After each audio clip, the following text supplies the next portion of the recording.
अरे बच्चों देखिए,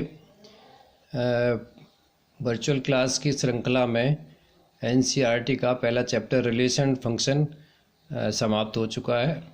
आज मैं आपके सामने सेकंड चैप्टर, जिसको प्रतिलोम त्रिकोणमितीय फलन कहते हैं, का प्रस्तुतिकरण देता हूं। और सबसे पहले इसमें ये जानेंगे कि फलन का प्रतिलोम क्या होता है। फलन के बारे में आप देखिए पहले वाले फलन वाले चैप्टर में जान चुके हैं और उसके इन्वर्स के बारे में भी जानते हैं, लेकिन फिर भी फलन का प्रतिलोम, जैसे मान लीजिए आपके पास कोई फलन है F from X to Y, ठीक, तो F inverse Y to X, ये देखिए इमेज देखिए, ये आपकी एक्स डोमेन है, कोई सेट एक्स और कोई सेट वाई है, एक्स डोमेन का एक एलिमेंट है, इसकी F image F X Y में है। तो अगर हम इसको उल्टा कहें, उल्टा F inverse from Y to X, F inverse को जी भी कहते हैं, इसको G from Y to X भी कहते हैं। तो माने अगर कोई फलन F from G to Y to X इस प्रकार से परिभाषित हो जाता है कि जी Y is equal to X, यहाँ पर एक्स क्या है, एक्स क्या इस सेट का एलिमेंट है, वाई क्या है, वाई सेट का एलिमेंट है, तो इस प्रकार के फलन को प्रतिलोम फलन कहते हैं। मैंने डेफिनेशन में आपको लिख दिया है कि फलन G from Y to X, फलन F from X to Y का प्रतिलोम फलन कहलाता है, और इसे एफ इनवर्स से प्रदर्शित करते हैं। बहुत सिंपल है, इसमें कंफ्यूज होने की कोई आवश्यकता नहीं है। अब देखिए, हम त्रिकोणमितीय फलनों के बारे में बात करते हैं। हमें ये मालूम है कि सारे के सारे त्रिकोणमितीय फलन पीरियोडिक फंक्शन होते हैं, माने आवर्ती फलन होते हैं। तो इसलिए वे अपने प्राकृतिक डोमेन में एक एक ही आच्छादक नहीं होते। प्राकृतिक डोमेन, जैसे साइन फलन है आपका, तो इसका प्राकृतिक डोमेन क्या होता है, वास्तविक संख्या होता है।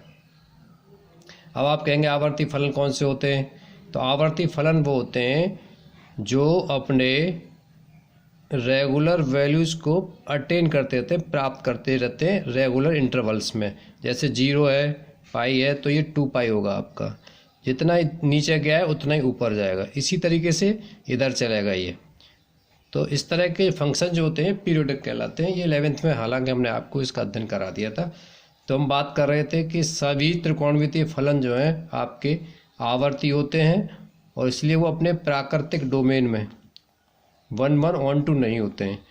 और जब 1 1 ऑन टू नहीं होंगे तो उनके प्रतिलोम भी नहीं होंगे, प्रतिलोम भी ज्ञात नहीं किए जा सकते हैं। जैसे उदाहरण के लिए यहाँ पे हमने एक फंक्शन लिया y is equal to sine x.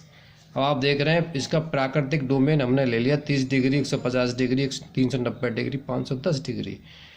तो ये जब इसकी वैल्यू यहाँ रखेंगे, x की वैल्यू 30 डिग्री, तो इसकी वैल्यू 1/2 मिलेगी। 150 डिग्री रखेंगे तब भी 1/2 मिलेगी। 390 डिग्री रखेंगे तब भी इसकी वैल्यू 1/2। 510 डिग्री रखेंगे तब भी इसकी वैल्यू 1/2 ही मिलेगी। माने 30 डिग्री, 150, इन सब की x के सारे एलिमेंट्स की एक ही इमेज मिलती है आपकी 1/2। तो फंक्शन तो आपको मैनी टू 1 हो गया ना। फंक्शन 1 1 कहाँ रहा, और एफ इनवर्स तभी ज्ञात किया जा सकता है जब फंक्शन आपका 1 1 हो और ऑन टू भी हो। इसलिए फलन यहाँ पर प्राकृतिक डोमेन में साइन एक्स फलन एक एक ही आच्छादक नहीं हुआ। तो फिर क्या करें, इसी प्रकार से अन्य फलन की भी स्थिति है। Cos X, tan X, cot X, sec X भी अपने नेचुरल डोमेन में 1 1 ऑन टू नहीं होते हैं। परंतु यदि हम इनके डोमेन को सीमित कर दें, जो नेचुरल डोमेन है उस डोमेन को सीमित कर दें, तो हम उन्हें 1 1 ऑन टू बना सकते हैं और उनके इन्वर्स भी ज्ञात कर सकते हैं।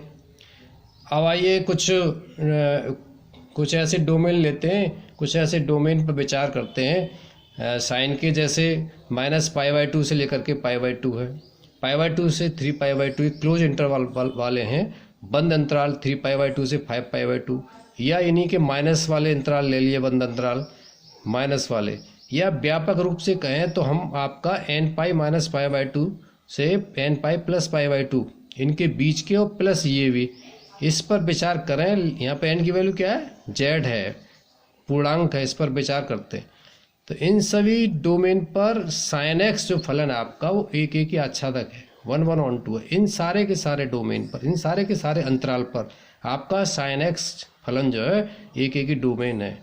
और इन सब का जो परसर है, परसर वो -1 है। परसर से माने क्या है कि जितनी भी वैल्यू आप इसकी रखेंगे इन अंतराल के अंतर्गत, इधर y में जो वैल्यू आएगी वो -1 आएगी या 1 आएगी या इसके बीच की आएगी या फिर इसके बीच की आएगी। तो इसलिए इसका परसर हमेशा -1 ही होता है। तो हम इससे क्या निष्कर्ष निकालते हैं? इससे हम ये निष्कर्ष निकालते हैं कि इन सभी अंतराल में साइन फलन का प्रतिलोम परिभाषित किया जा सकता है। क्यों किया जा सकता है? क्योंकि इन सारे डोमेन में, इन सारे अंतराल में हमारा फंक्शन यानी साइन एक्स 1 1 and on 2 है। जब 1 1 on 2 है तो इसका इन्वर्स भी ज्ञात किया जा सकता है। इसलिए फोटो साफ आ रही, देखिए जरा। हाँ, इसलिए हम इन सभी अंतरालों की प्रत्येक शाखा पर साइन फलन का प्रतिलोम परिभाषित कर सकते हैं। साइन फलन का प्रतिलोम क्या होता है? साइन इनवर्स से निरूपित करते हैं, इस तरह से लिखते हैं। तो फलस्वरूप हमारे सामने साइन इनवर्स एक फलन आया, एक फलन है जिसका डोमेन क्या हुआ? बंद अंतराल। उल्टा हो गया ना। अब तक तो ये था साइन और आपका R2 -1 to 1 परसर। अब हो जाएगा आपका sine inverse from -1 to 1 to अब रेंज क्या आएगी वो अभी बताते हैं हम। तो साइन इनवर्स एक फलन आ गया जिसका बंद अंतराल आपका क्या है? डोमेन क्या है? इसका बंद अंतराल -1 1 है। और परसर इन सारे अंतरालों में से जो भी अंतराल की बात करके आए हैं, -π/2 से π/2, फिर π/2 से 3π/2 और माइनस के, इन सभी अंतरालों में से किसी एक अंतराल को लिया जा सकता है। तो इस प्रकार प्रत्येक अंतराल के संगत हम साइन इनवर्स की शाखा प्राप्त कर लेते हैं। और एक ऐसी शाखा जिसका परसर -π/2 से π/2 है, इस शाखा को मुख्य शाखा कहते हैं, मेन प्रिंसिपल ब्रांच। बड़ी इम्पोर्टेंट बात निकल करके आई कि इस तरह की शाखा, इस तरह का परसर, एक शाखा जिसका परसर -π/2 से π/2 है को प्रिंसिपल वैल्यू ब्रांच कहते हैं या मुख्य शाखा भी कहते हैं। अब आइए जरा बात करते हैं कि अंततः हमने क्या रिजल्ट निकाला। रिजल्ट हमने ये निकाला कि साइन इनवर्स फलन का डोमेन -1 1 हुआ तथा परसर आपका -π/2 से π/2 हुआ। किस तरह से लिखेंगे अब आप? हम इसको इस तरह से लिखेंगे। ये प्रिंसिपल वैल्यू यानी मुख्य शाखा आ गई आपकी परसर की। Sign inverse from -1 to -π/2 to π/2, ये डोमेन हो गया इसका, ये रेंज हो गई। अब देखिए साइन इनवर्स को साइन इनवर्स एक्स पढ़ा जाता है। आप इस तरह से नहीं पढ़ सकते इसे, साइन इनवर्स एक्स को साइन इनवर्स साइन एक्स का होल इनवर्स नहीं कह सकते हैं, दोनों वैल्यू इक्वल नहीं होती हैं। यहाँ पे कंफ्यूज मत होना क्योंकि इसकी वैल्यू 1 sin x होती है। यदि आपके पास y = sin x हो तो x = sin इनवर्स y हो गया, और यदि x = sin इनवर्स y है तब y = sin x हुआ। इन दोनों से रिजल्ट ये निकलता है कि यदि y = sin x है तो इसको x = sin इनवर्स y, या इसको ऐसे कह सकते हैं, x = sin इनवर्स y है तो उसको y = sin x कह सकते हैं।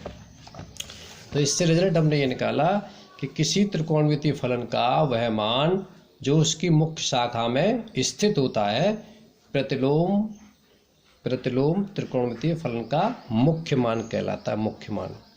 क्वेश्चन लेते हैं, चलिए पहला एक क्वेश्चन। साइन इनवर्स -1/2 का मुख्य मान ज्ञात करिए। देखो हमने इसको y मान लिया, अब साइन y = -1/2 हो गया।